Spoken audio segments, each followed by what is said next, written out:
አንድን አስፈሪ ሐሳብ እስቲ ያስቡት። ሰውን ብጎዳስ፣ ጋዙን ሳላጠፋው ወይም ምድጃውን ሳላጠፋው ጥቼ ቢሆንስ፣ እጄ በጀርም ተበክሎ ቢሆንስ ብላችሁ ታውቃላችሁ?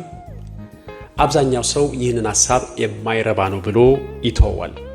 ነገር ግን ለአንዳንድ ሰዎች አእምሯቸው እዚህ ሐሳብ ላይ ይጣበቃል፣ የማንቂያ ደውል ይጮሃል፣ ግን ማጥፊያው ተሰብሯል።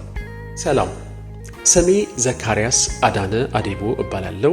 እኔ በዋሽንግተን ስቴት ፈቃድ ያለው የአእምሮ ጤና አማካሪና እንዲሁም በአሜሪካን ሀገር በብሔራዊ አማካሪዎች ቦርድ እውቅና ያለው አማካሪ ነኝ። ዛሬ ስለ አንድ ከባድ ርዕስ እናወራለን። እኛ ብዙ ጊዜ ጠረጴዛችንን ማጽዳት ስለወደድን ብቻ ኦሲዲ ያለብኝ ብለን እንቀልዳለን። ነገር ግን እውነተኛው ኦሲዲ ጸባይ ወይም ምርጫ አይደለም፣ የጽዳት ፍቅርም አይደለም።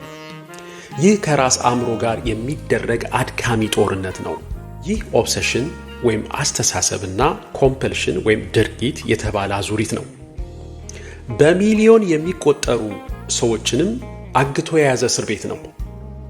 ታዲያ እዚህ ውስጥ በትክክል ምን እየተፈጠረ ነው? ኒውሮሳይንስ እንደሚነግረን ኦሲዲ ማለት የአእምሮ የመልእክት ቅብብሎች መዛባት እንደሆነ ይነግረናል።